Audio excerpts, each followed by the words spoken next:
Bienvenidos a una sesión más del Colegio de Otorrinolaringología y Cirugía de Cabeza y Cuello Pediátricas de México. Soy el doctor Carlos de la Torre González y les doy la más cordial bienvenida a esta bienvenida. En esta ocasión vamos a contar con un tema que muy pocas veces se maneja en los foros tanto nacionales como locales en los colegios o sociedades de otorrinolaringología y de pediatría, pero que sin embargo tiene una gran importancia porque su diagnóstico temprano tiene consideraciones pronósticas muy importantes. Esta sesión está coordinada por la doctora Cristina Cortés Benavides. La doctora Cristina Cortés Benavides es miembro titular del Colegio de Otorrinolaringología y Cirugía de Cabeza y Cuello Pediátricas de México. Es especialista en otorrinolaringología con una subespecialidad en otorrinolaringología pediátrica en el Hospital Infantil de México Federico Gómez y tiene además una alta especialidad de medicina del sueño. Actualmente se desempeña como profesora adjunta del curso de posgrado en otorrinolaringología pediátrica en el Hospital Infantil de México Federico Gómez y tiene a su cargo el área de nariz y senos paranasales, además del área de medicina integral del sueño. Ella nos va a hacer favor de presentar a nuestros conferencistas del día de hoy y esperemos que sea de utilidad para todos ustedes. Muchas gracias. Adelante, doctora Cortés, para que nos haga favor de presentar a nuestros conferencistas. Muchas gracias. Hola, buenas noches. Bienvenidos a la sesión mensual de COPEME. En esta ocasión presentamos el algoritmo diagnóstico y manejo de la rinosinusitis fúngica invasiva en niños. Y como ponentes en esta ocasión tenemos a la doctora María Elena Martínez Bustamante. Ella es actualmente médico adscrito al Servicio de Infectología Pediátrica del Centro Médico Nacional 20 de noviembre del ISSSTE. Cuenta con la especialidad en pediatría realizada en el Hospital General de México, así como la subespecialidad de infectología pediátrica egresada del Hospital Infantil de México Federico Gómez. Ella es miembro activo de la Asociación Mexicana de Infectología y Microbiología Clínica, AC, y también se encuentra como profesor adjunto en la subespecialidad de infectología pediátrica en el Centro Médico Nacional 20 de noviembre. También contamos con la ponente doctora Perla Villamor Rojas. Ella es actualmente especialista en otorrinolaringología pediátrica, egresada del Hospital Infantil de México Federico Gómez. Es jefa de sección en el área de otorrinolaringología del Hospital Serena del Mar de Cartagena, Colombia. Es miembro de la Asociación Colombiana de Otorrinolaringología, así como miembro de la Sociedad Americana de Otorrinolaringología Pediátrica. Es para mí un honor presentarlas, tenerlas esta noche con nosotros y esperemos que esta ponencia sea de su agrado. Muchas gracias. ¿Cómo están todos? Muchas gracias por conectarse a esta reunión académica sobre el diagnóstico y manejo oportuno de la rinosinusitis fúngica invasiva en niños.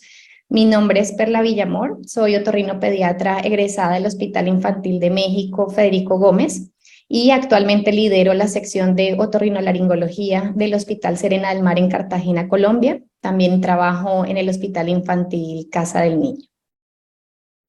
Entonces, para iniciar, debemos saber que la rinosinusitis fúngica pediátrica es una entidad poco frecuente, de la cual probablemente algunos de ustedes no hayan visto muchos casos o probablemente ninguno.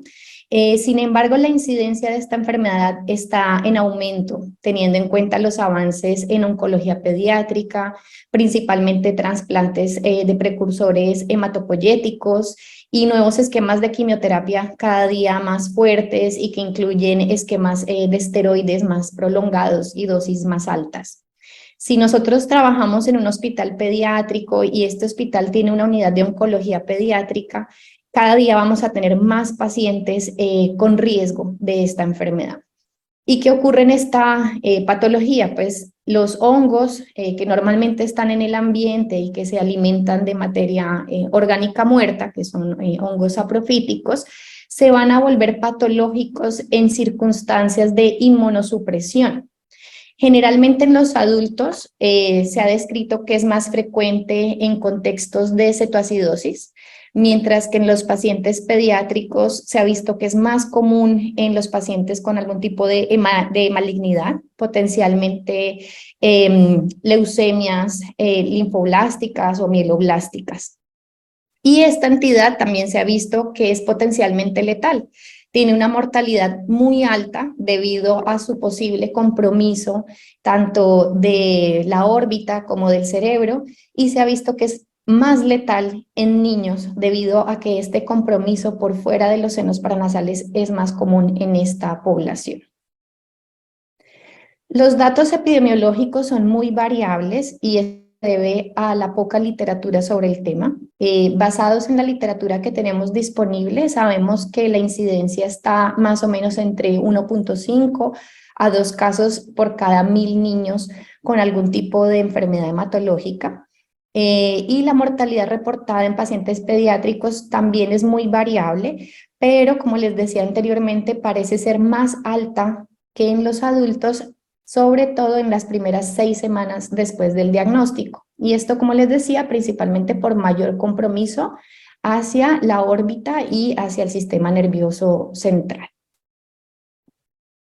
¿Por qué es una enfermedad letal? ¿Por qué es tan letal? Primero, porque sus síntomas son muy inespecíficos, es decir, que no vamos a tener diagnósticos oportunos en algunos casos, y esto porque la fiebre, que es el síntoma más frecuente, pues es un síntoma muy inespecífico, y la sintomatología que ya se localiza puntualmente en la nariz y en los senos paranasales, generalmente solo se presenta ya cuando la enfermedad está muy avanzada. Los pacientes que la padecen, además, pues son pacientes que de base están malitos, están en malas condiciones, están en unidades de cuidado intensivo. Y esta enfermedad tiene la característica de que el hongo invade el vaso sanguíneo, es una patología angioinvasiva. Y esa invasión fúngica conlleva a necrosis y a muerte de los tejidos, y esa invasión no tiene límites. Se va a salir de los senos paranasales y lastimosamente los límites que tienen nuestros senos paranasales pues son estructuras muy importantes como el sistema nervioso central. En esta imagen vemos un bloqueo de un vaso sanguíneo por un aspergillus. Este bloqueo igual se puede ver no solamente en aspergillus, también en otros hongos como mucorales. Y vamos a ver cómo se genera un bloqueo de este vaso sanguíneo, se genera una trombosis y un infarto de los tejidos que normalmente se veían irrigados de este vaso. Adicionalmente, estos hongos tienen la capacidad de producir proteasas, lipasas y micotoxinas que generan mucho daño en los tejidos, y cuando tenemos esta combinación de obstrucción de nuestra irrigación más las toxinas que genera el mismo hongo, pues vamos a enfrentarnos a la muerte celular y la muerte de los tejidos.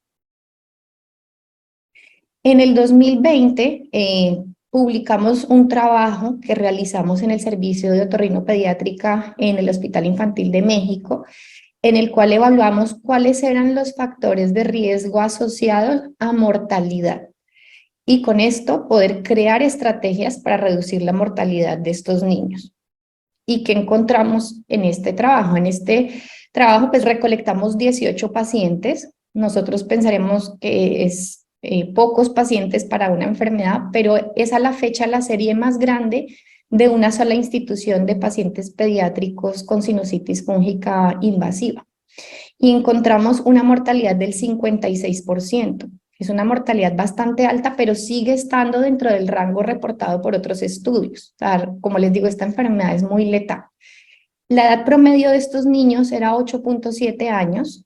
Principalmente eran varones con leucemias linfoblásticas o mieloblásticas, seguido de otro tipo de malignidades, como están en esta tabla.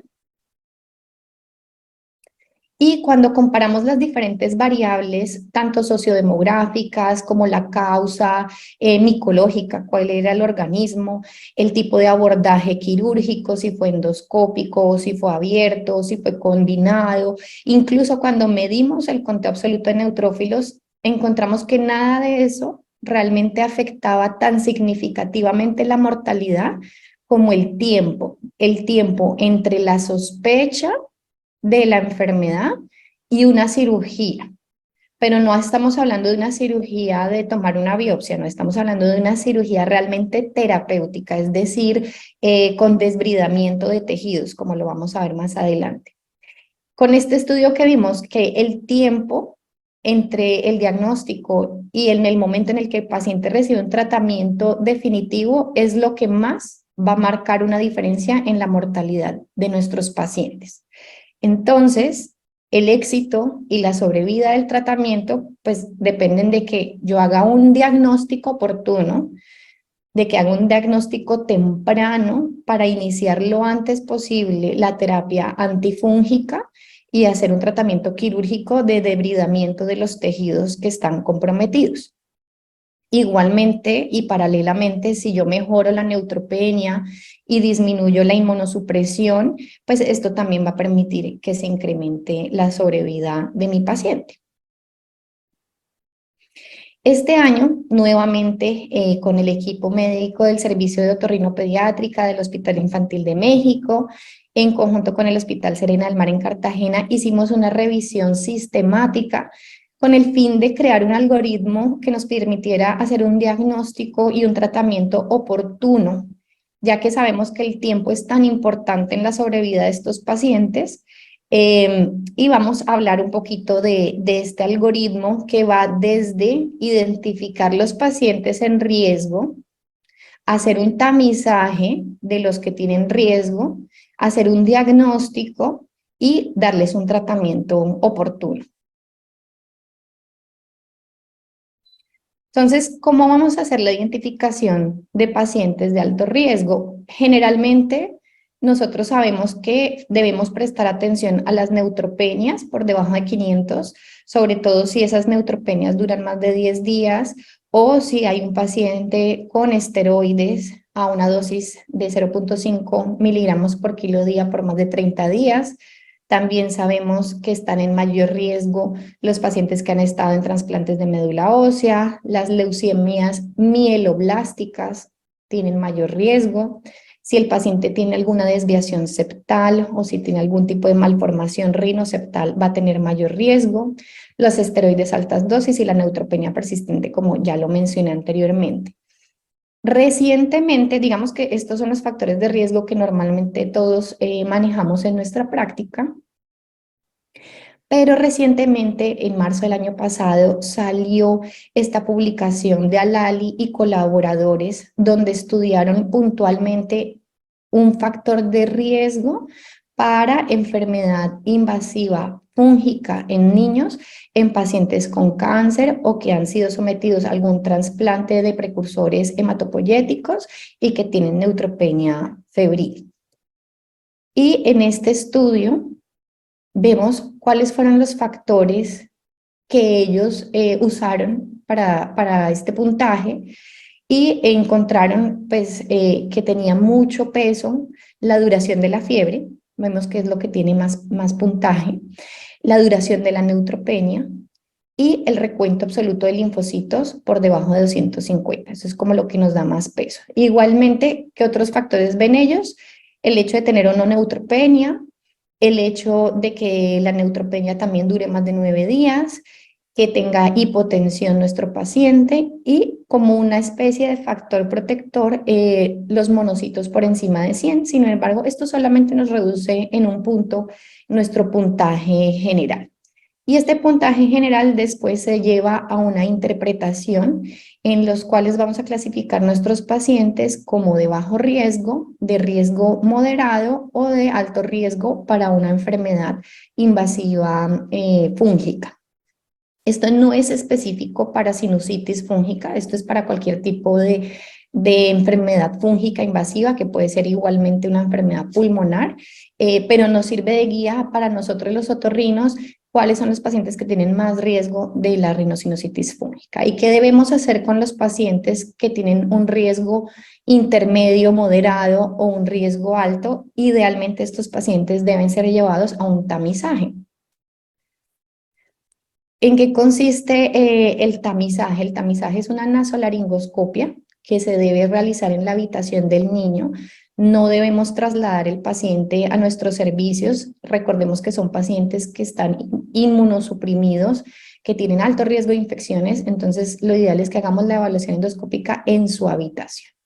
¿Qué vamos a observar? Cambios mucosos. Los primeros cambios, los cambios más tempranos, van a ser una sencilla palidez de la mucosa. Entonces recuerden en las primeras diapositivas que mostrábamos la oclusión del vaso por un hongo. al principio va a haber poca perfusión del tejido y el tejido se empieza a colocar pálido. Ya esto nos tiene que alarmar. En estadios ya más avanzados vamos a observar edema. Posteriormente ya van a haber apariciones de úlceras, posteriormente ya podemos ver como tal necrosis, formación de costras, pero nuestro primer hallazgo, y digamos al que tenemos que estar más atentos porque tal vez la costra es muy evidente, pero esto se nos puede pasar desapercibido, estas palideces mucosas. Aquí vemos en estas imágenes clínicas, estas son imágenes del servicio del Hospital Infantil de México.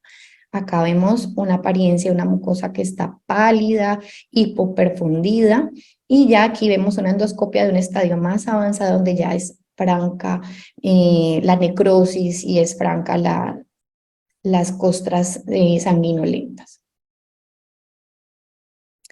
Mulvey y colaboradores hicieron un estudio específico para ver cuál era la habilidad para predecir mediante una endoscopia nasal si existe o no una sinusitis fúngica invasiva. Y ellos encontraron en su serie de casos que ningún paciente con un examen endoscópico normal presentó una rhinosinusitis fúngica invasiva. Es decir, que si nuestra endoscopia de tamizaje está normal, casi que podemos decir que el riesgo de que ese paciente tenga una rhinosinusitis fúngica invasiva es muy bajo, muy bajo. Es una prueba con una muy alta especificidad.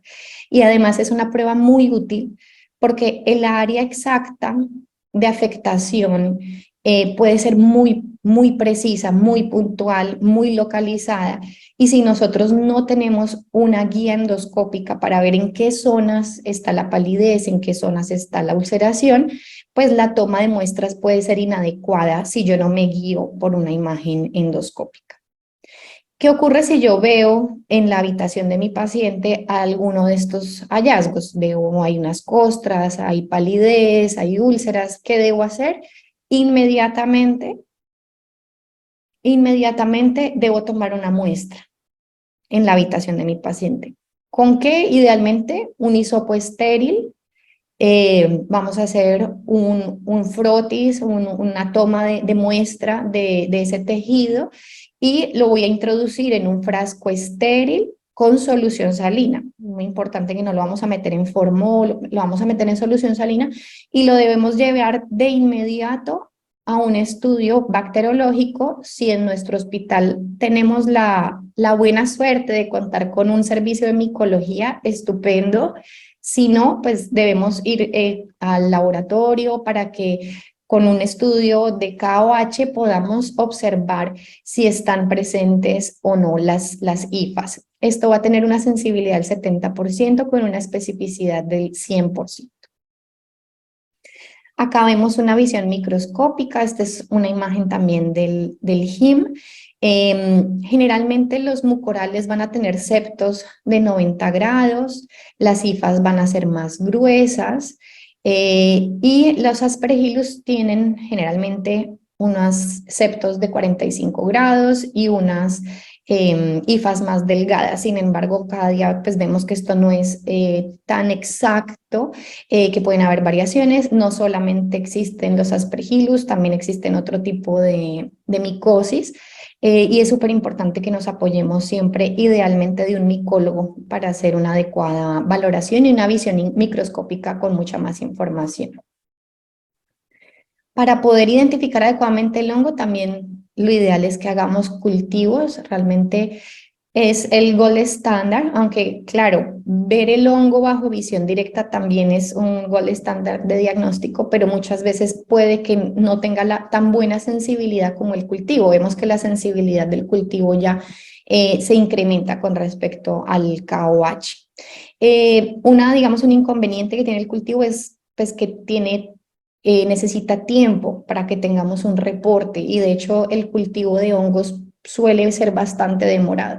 Entonces, idealmente no debemos retrasar un tratamiento o no debemos retrasar nuestros estudios diagnósticos solamente frente a la espera de un cultivo. ¿Con qué otras cosas nos podemos apoyar? Entonces, están las imágenes diagnósticas. Anteriormente parecía que no tenían mucho impacto las imágenes diagnósticas en la rinosinusitis fúngica invasiva. Sin embargo, los estudios más recientes nos han empezado a mostrar que sí, y que podemos ver muchas cosas, sobre todo con la resonancia magnética y la resonancia magnética contrastada con gadolínio.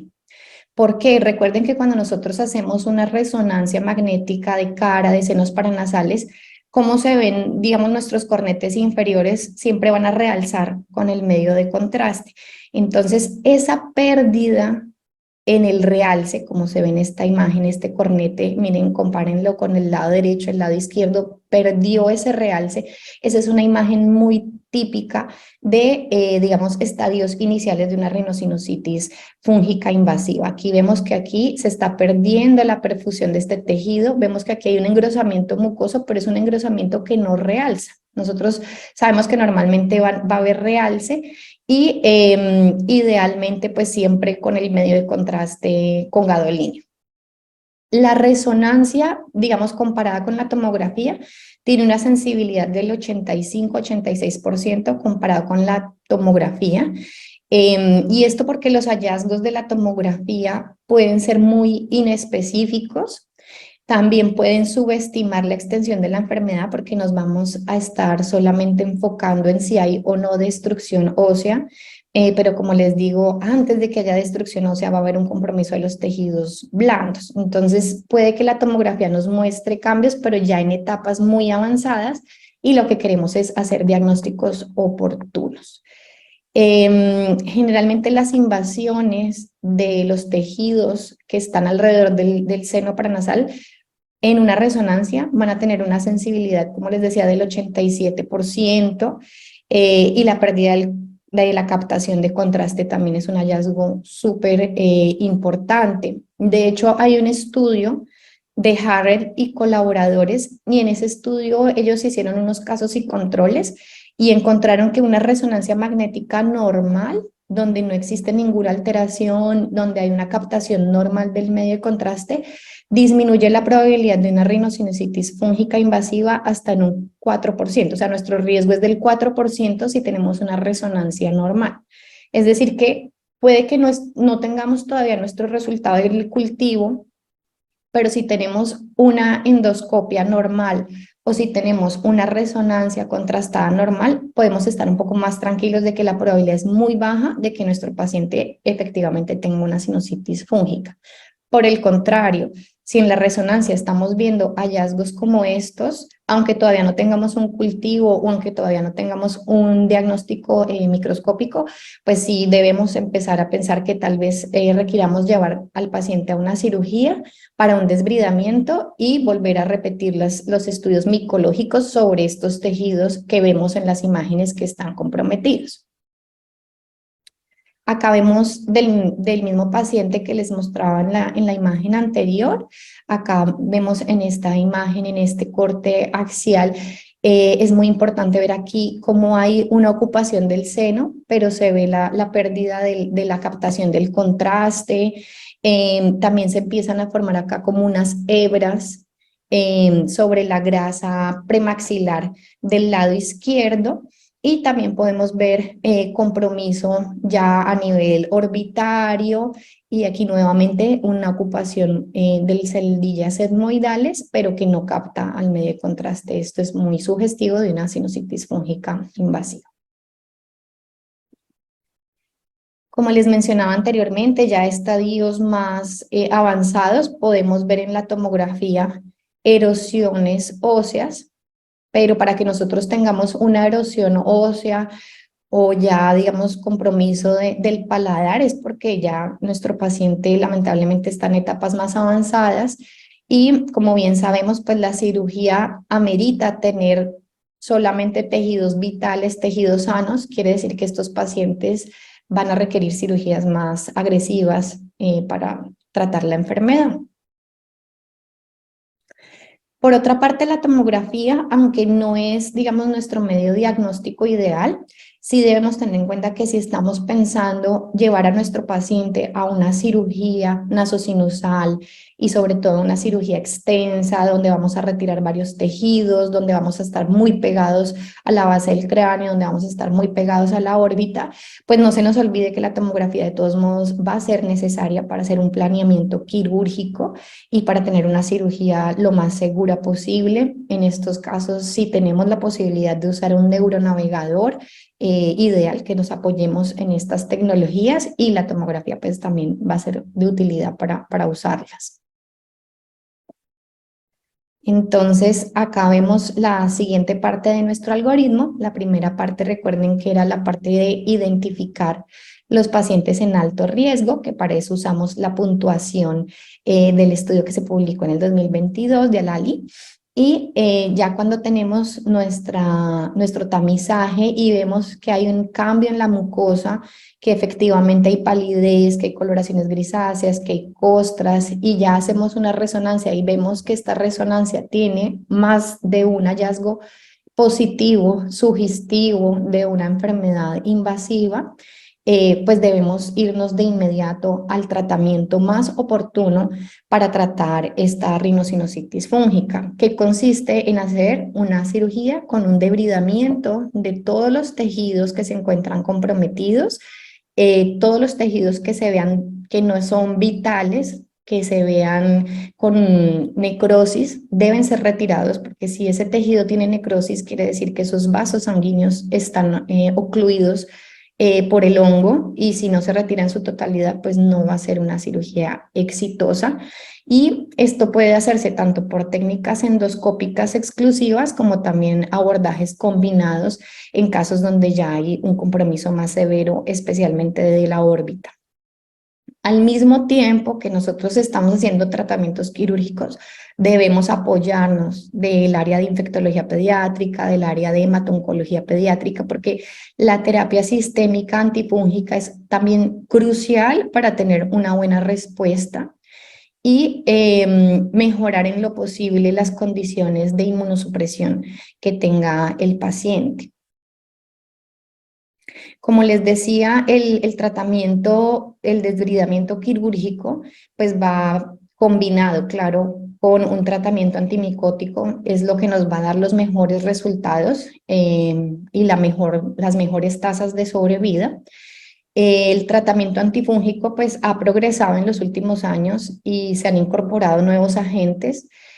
Hoy en día sabemos que la anfotericina B es, digamos, nuestra primera línea para pacientes con enfermedades fúngicas invasivas, incluso también en pacientes en los que tenemos una neutropenia persistente febril.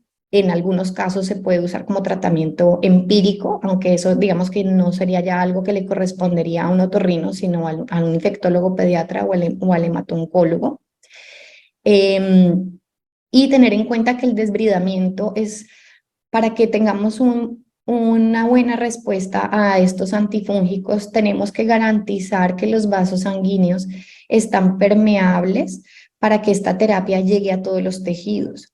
Entonces, nuestras cirugías deben eliminar todos los tejidos necróticos para que al momento en que hacemos la administración de la anfotericina o del antifúngico o el antimicótico sistémico que se vaya a usar, este tenga la capacidad de llegar a todos los tejidos.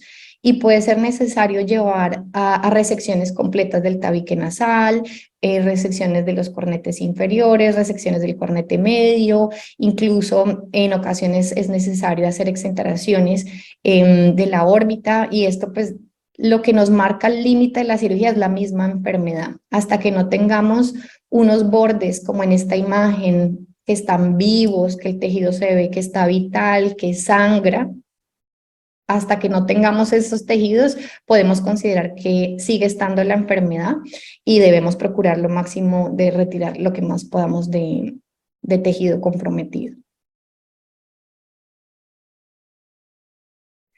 Entonces, en cuanto a las conclusiones, pues lamentablemente no existe una estandarización de los protocolos de cuál es el tratamiento en rinosinusitis fúngica invasiva pediátrica, porque es una enfermedad rara y hay muy pocos estudios y ninguno es aleatorizado. pero digamos que con base en la información que tenemos y en la revisión sistemática que hemos hecho, pues consideramos que es importante que se haga un tamizaje de los pacientes en alto riesgo con la endoscopia en la habitación, que además nos va a permitir tomar unas muestras de manera oportuna. En ciertos casos seleccionados, como les decía, siempre apoyados de hemato-oncología y de infectología pediátrica. En algunos casos es válido hacer una terapia antifúngica primaria o empírica. Y tengamos en cuenta que si tenemos un KOH positivo y nuestro paciente está en alto riesgo, debemos hacer lo antes posible el manejo combinado tanto de la terapia antifúngica como de la cirugía de desbridamiento. Eso era lo que queríamos presentarles el día de hoy. Muchísimas gracias por su atención, por su asistencia. Les voy a compartir mi correo para contacto y estamos acá atentos a las preguntas que puedan tener de esta sesión. Muchas gracias. Muchas gracias por la invitación a esta ponencia. Soy María Elena Martínez, soy infectóloga pediatra y vamos a hablar sobre el algoritmo diagnóstico y manejo de la rinosinusitis fúngica invasiva enfocada en niños.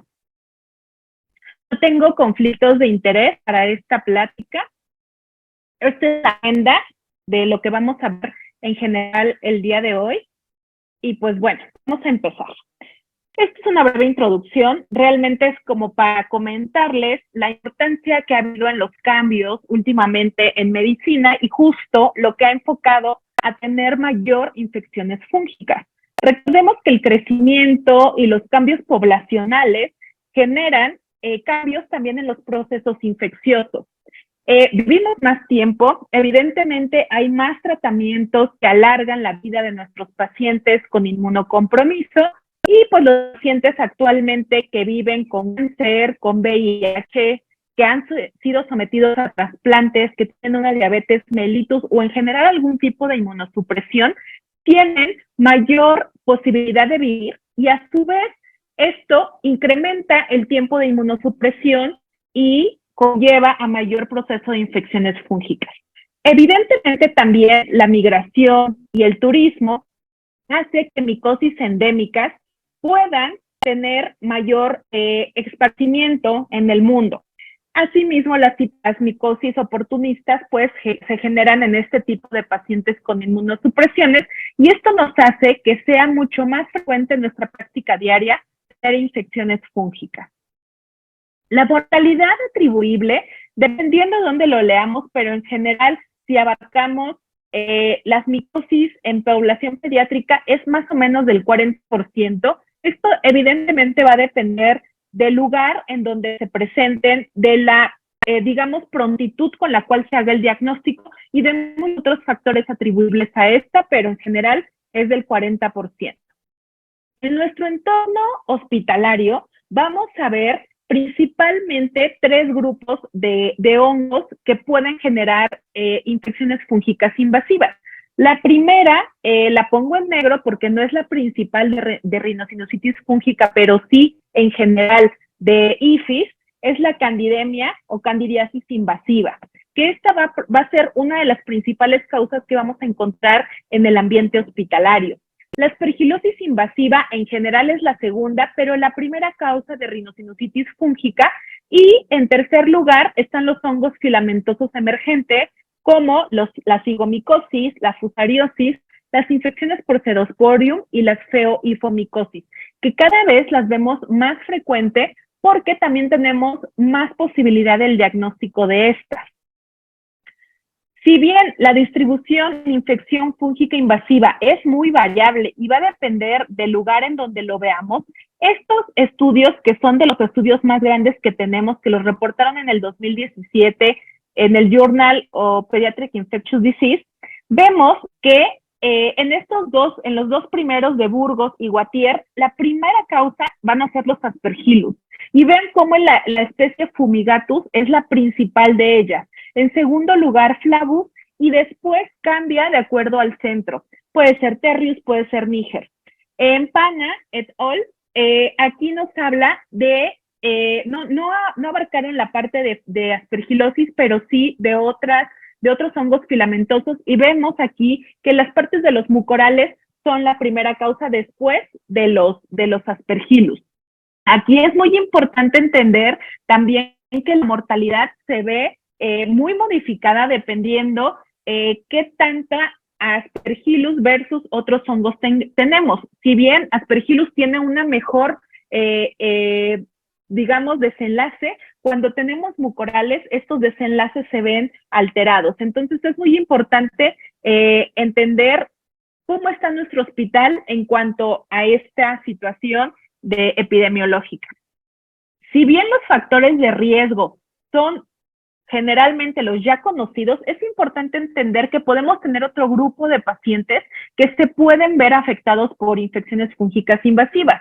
Todos ya conocemos que la neutropenia va a ser el principal factor de riesgo, pero también hay otras alteraciones a nivel inmunológico, como lo es la deficiencia en la función fagocitaria, las alteraciones de la inmunidad celular, pero también hay otro target de pacientes como lo son los pacientes reumatológicos, los pacientes nefrópatas que usan corticoides de forma muy prolongada y a dosis altas y otro tipo de inmunosupresores.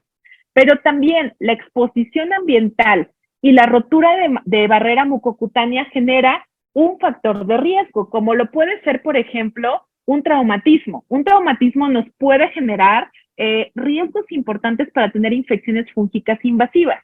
Y en exposición ambiental, por ejemplo, tuvimos un claro ejemplo en la correlación COVID con mucormicosis, porque había fenómenos ambientales que generaban esta exposición.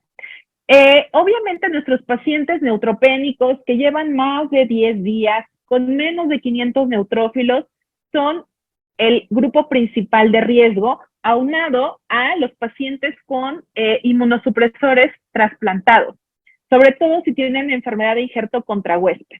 Pero también los receptores de órgano sólido, de trasplante de órgano sólido, pueden ser importantes. Asimismo, los pacientes que viven con VIH, sobre todo aquellos que no han recibido tratamiento y se encuentran con su CD4 menor de 100 células. Hay otras enfermedades, enfermedad granulomatosa crónica, o cuando se usan algunas otras terapias biológicas como antifactor de necrosis tumoral alfa. Los pacientes críticos, aunque no sean hematológicos, el estar en una terapia intensiva conlleva a mayor riesgo, sobre todo si están multiinvadidos, por ejemplo, con sondas nasogástricas, enfermedades hepáticas avanzadas y evidentemente cirugías complejas mayores, sobre todo que tengan tiempos prolongados en UCI. Y bueno, entonces, sabemos que los factores relacionados con el huésped intervienen muchísimo porque los defectos inmunitarios, tanto inherentes como adquiridos, pueden condicionar a un mayor riesgo. También si se tuvo alguna infección fúngica invasiva previa.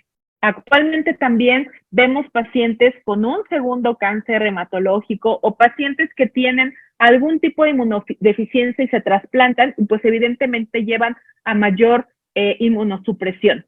Y estas IFIs conllevan a que tengamos en algún punto que dar tratamiento en profilaxis secundaria, que lo especificaremos más adelante.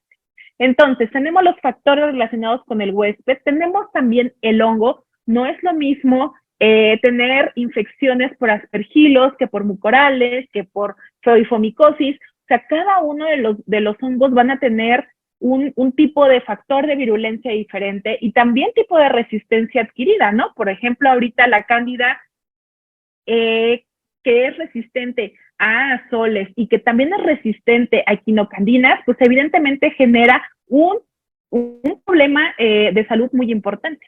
Asimismo, es importante que cuando ya tenemos esto y tenemos la infección, veamos por epidemiología, por estrategia también diagnóstica, hasta qué grado está llegando esta infección fúngica invasiva y también la evolución, ver cuál es el tratamiento antifúngico adecuado, porque necesitamos un espectro de actividad adecuada y también evaluar si, por ejemplo, el paciente tuvo profilaxis previa, puede ser que estemos ante un proceso de resistencia.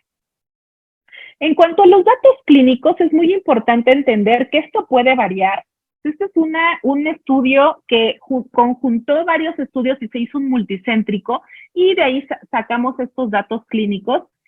No todos los pacientes van a presentar fiebre. Fíjense cómo se presenta en este reporte del 41 al 67%.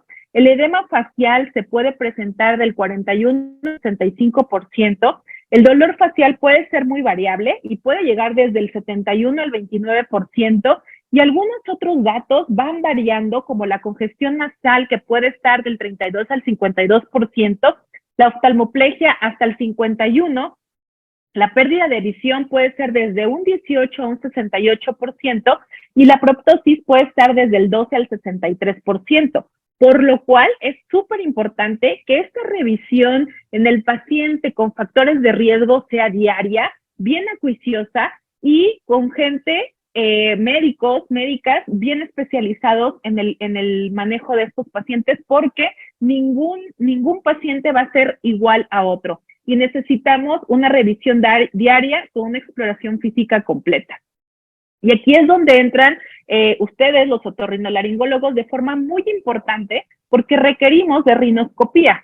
Una vez que se tiene el paciente con factores de riesgo, con una historia clínica, con datos clínicos a lo mejor sugerentes o no de un proceso de infección fúngica invasiva, se tiene que hacer una rinoscopía. Y entonces se ha encontrado que hay anomalías de la mucosa del cornete medio con una sensibilidad del 54% y una especificidad mucho mayor del 88%. Necrosis del cornete medio con una sensibilidad del 37% y una especificidad del 97%. Pero recordemos que la necrosis ya es una etapa muy avanzada. Primero tenemos que encontrar esas anomalías, que puede ser únicamente digamos, una mucosa pálida, ¿no? Con que encontremos eso, con que ustedes encuentren eso, es un dato clínico bien importante para que se puedan hacer los estudios adecuados. Y si encontramos la necrosis del septum, una sensibilidad del 29% hasta una especificidad del 97%. Este estudio es un estudio de Taiwán, en el cual nos platican sus 15 años de experiencia con rinosinusitis fúngica invasiva. Vemos que los dos datos más importantes clínicos, digamos como antecedente, es el diagnóstico hematológico y, en segunda instancia, un conteo absoluto de neutrófilos bajo. Sobre todo si este conteo va más allá de los 10 días. Actualmente nosotros, como infectólogos, desde el día 5 de persistencia de fiebre con neutropenia, sobre todo si es neutropenia profunda, ya empezamos a sospechar en infección fúngica invasiva. Ya no nos esperamos hasta el día 7 o hasta el día 10 como anteriormente se hacía. Esto se hace mucho antes. Entonces es muy importante siempre ir de la mano con el hemato-oncólogo que maneje al paciente junto con un infectólogo, y posteriormente, cuando se requiera, agregar al equipo algún otro tipo de médico, como evidentemente ustedes. Y bueno, este algoritmo lo encontré en esta revista y lo adapté como lo más adecuado para nuestra vida diaria. Primero tenemos al paciente con sospecha de IFI. Puede ser un paciente que simplemente tenga una estancia intrahospitalaria prolongada en terapia, digamos, invadido, por así decirlo. O puede ser el clásico paciente con un tumor hematológico que tiene fiebre y neutropenia, que persiste febril y no encontramos foco. Y bueno, tenemos el paciente con esta sospecha.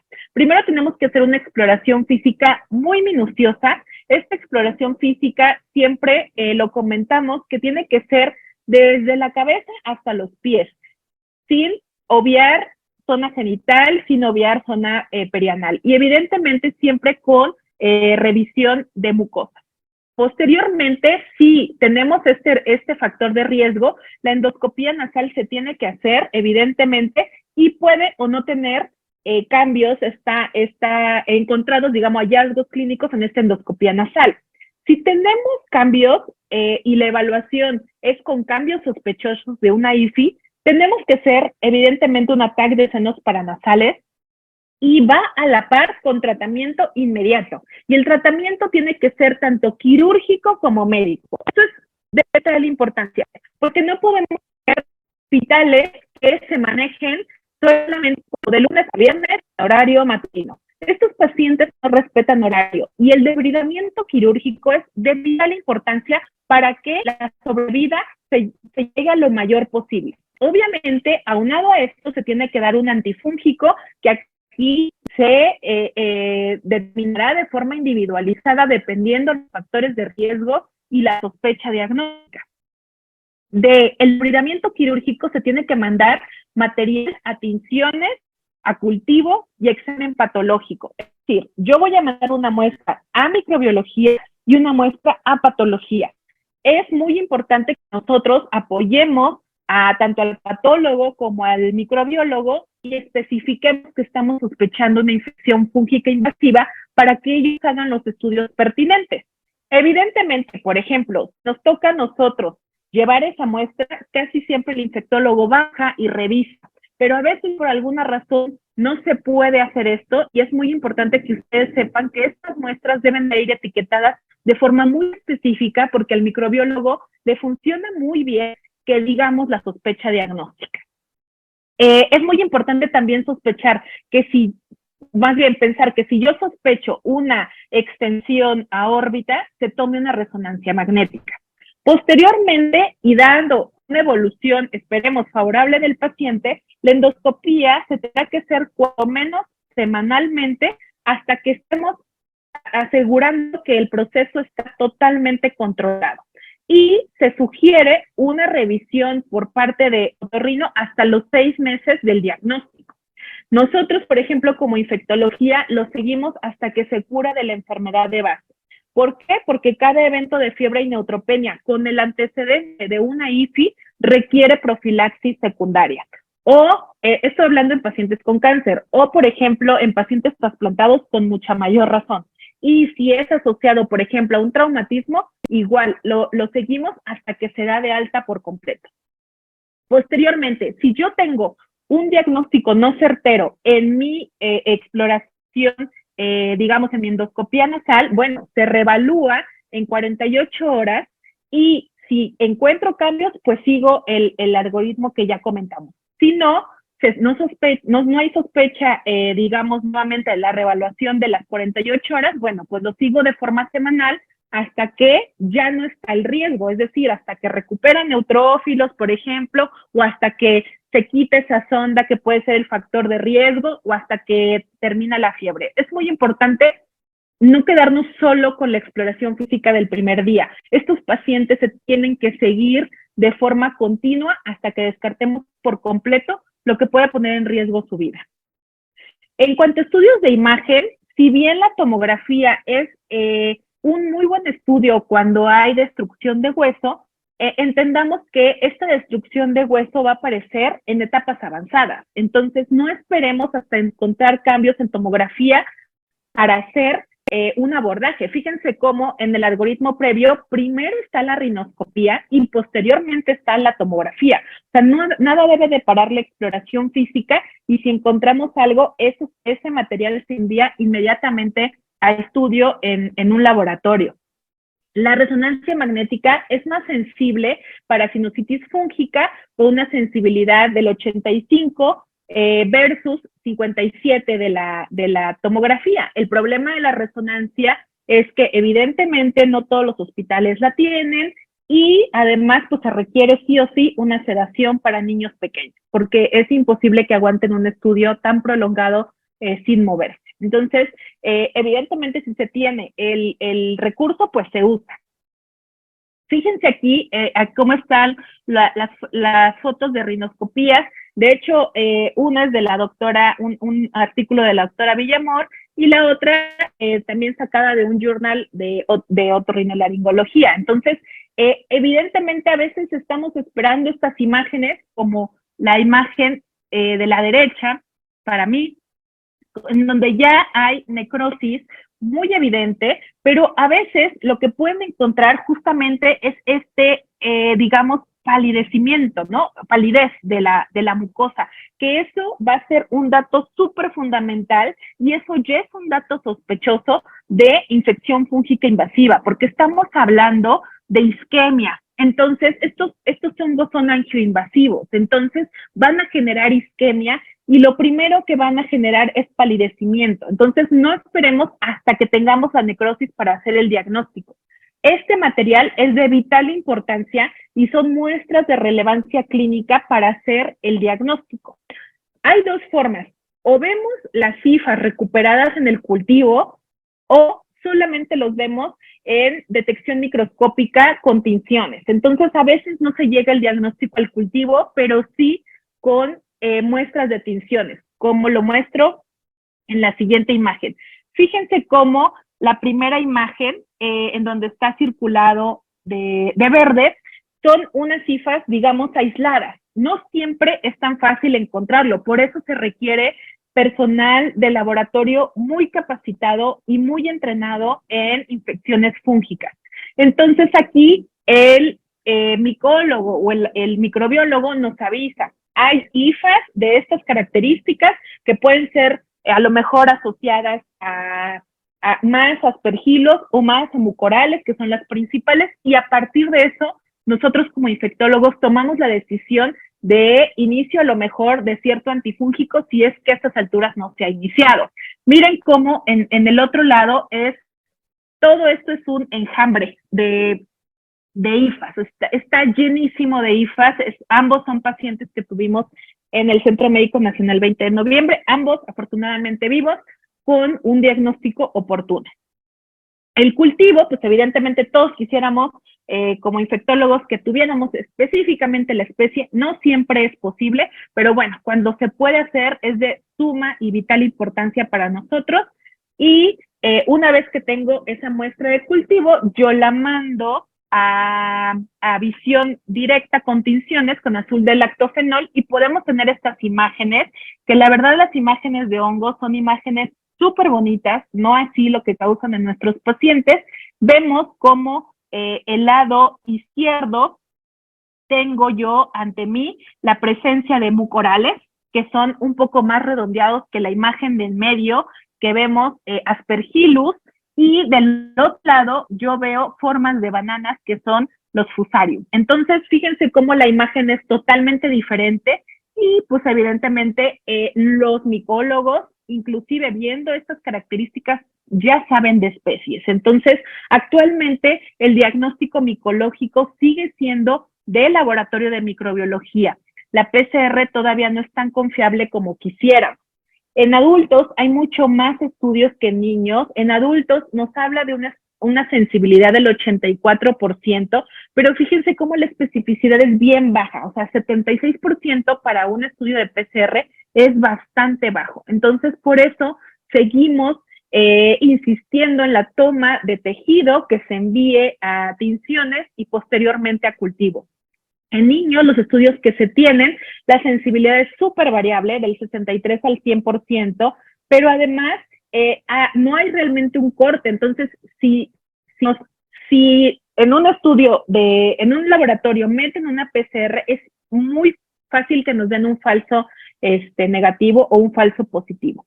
Y además, para hongos que no son aspergillus, los microarreglos tienen una sensibilidad del 64%, que sigue siendo muy baja, y una especificidad del 80%. Entonces, cuando son hongos que no son aspergillus, nos hacen todavía más complejo el diagnóstico. Entonces, repito, el diagnóstico sigue siendo por parte del laboratorio de microbiología, por lo menos en pacientes pediátricos.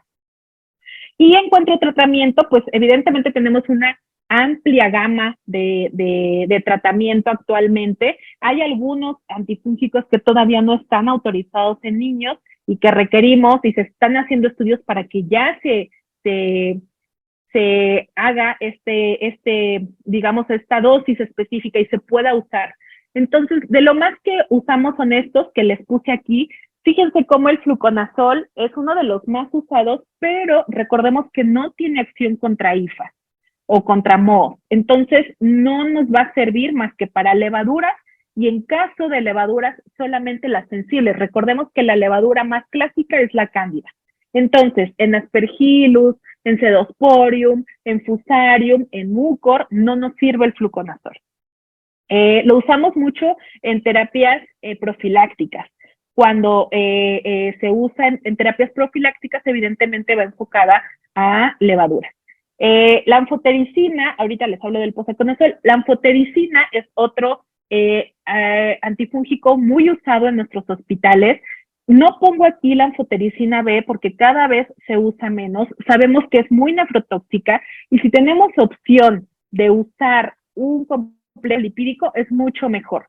Ambas, tanto la complejo lipídico o los complejos lipídicos en general, liposomal o complejo lipídico, tanto como la B, son activas para levaduras y mohos, nos sirven para los dos.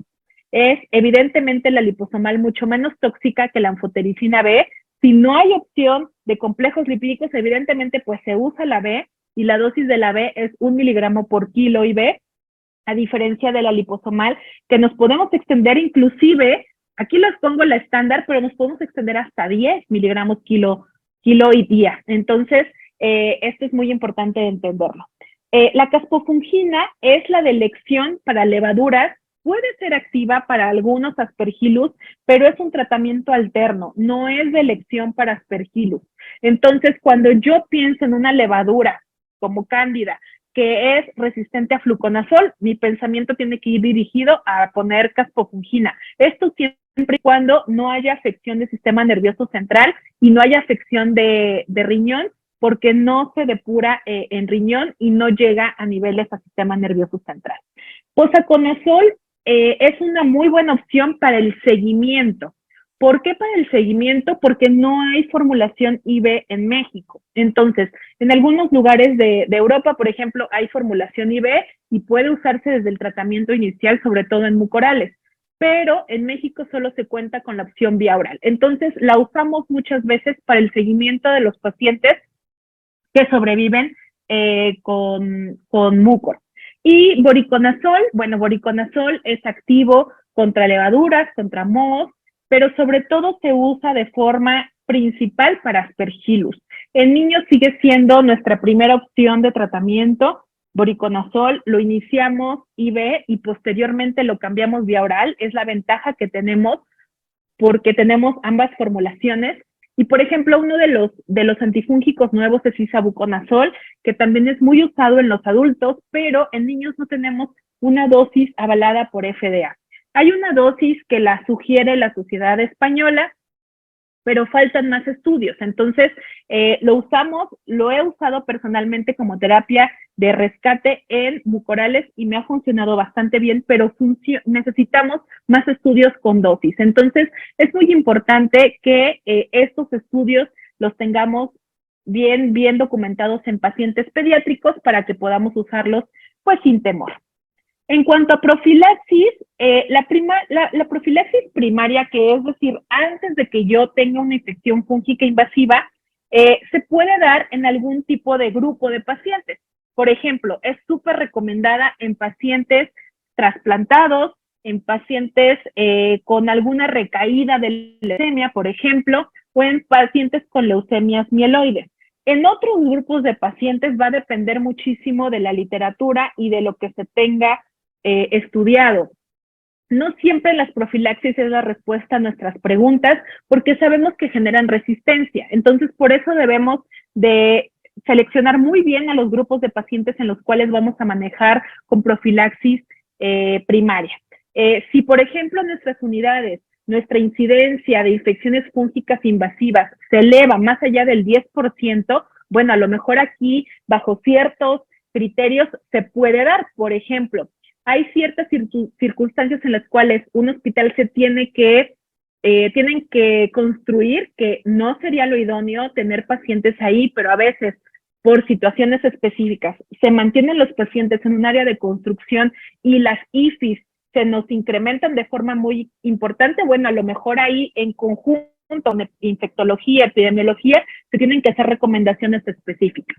La profilaxis que está súper justificada en todos los grupos es la profilaxis secundaria, que es fuertemente recomendada para aquellos pacientes que ya tuvieron una IFI, es decir, aquellos pacientes que se curaron de una aspergilosis o pacientes que sobreviven a una mucormicosis. Evidentemente, si yo los voy a seguir teniendo en inmunosupresión, requiero dar manejo antifúngico para evitar una reactivación, por así decirlo, o una nueva IFI en este grupo de pacientes que incrementaría de forma súper importante la mortalidad y pues la morbilidad, evidentemente. Y bueno, ya para cerrar y como para dar datos en general que quiero que por favor se lleven a casa, primero, entender que la rapidez con la que se haga el diagnóstico va a mejorar muchísimo la sobrevida, muchísimo. O sea, cuando tenemos un grupo conformado con hematoncólogos, infectólogos, otorrinos, oftalmólogos, neurocirujanos que entienden perfectamente lo que es el riesgo de tener una rinosinusitis fúngica. ¿Por qué hablo de todos estos? Porque luego esto se vuelve orbitaria y luego se vuelve cerebral. Entonces necesitamos conformar un grupo de médicos de forma multidisciplinaria que entendamos perfectamente el riesgo de tener una IFI y la necesidad de hacer un diagnóstico lo más oportuno posible. También recordar que el tratamiento es quirúrgico más médico. Esto no es póngale el antifúngico y luego vemos cómo va la evolución. No. Si yo ya encontré datos alterados en la rinoscopía, se tiene que hacer sí o sí una debridación y tiene que ser urgente. Esto no va a respetar un lunes a viernes turno matutino, esto tiene que ser 24/7 todo el tiempo. Los residentes a nuestro cargo tienen que estar totalmente capacitados en el manejo de estas infecciones y evidentemente con plática siempre con sus profesores titulares, los profesores adjuntos, para que les ayudemos siempre en la toma de la mejor decisión. La profilaxis secundaria debe de darse, no se nos olvide, este paciente que ya la libró, ya sobrevivió a una infección fúngica invasiva, que de tener nuevamente inmunosupresión, de caer nuevamente en neutropenia, requiere una profilaxis secundaria para no incrementarle un riesgo a futuro de tener una segunda o una recaída o una segunda infección fúngica invasiva. Y recordar que tener una infección fúngica invasiva no es igual a muerte. Afortunadamente ahorita tenemos una sobrevida mucho mayor porque conocemos más, porque nos comunicamos mejor, quiero pensarlo así, y porque tenemos mucha gente capacitada en el área de la micología. Entonces, nuestros aliados para los infectólogos en el laboratorio siempre van a ser los microbiólogos y evidentemente clínicos con quirúrgicos nos tenemos que súper comunicar para que nuestros pacientes vivan más, pero también vivan mejor y no sean pacientes que se mutilen o sean pacientes que vivan mal por un diagnóstico retardado. Evidentemente, si está en riesgo la vida, pues se deja a un lado la estética, pero teniendo un diagnóstico oportuno, generalmente al paciente le va bien con infección fúngica invasiva. Muchas gracias.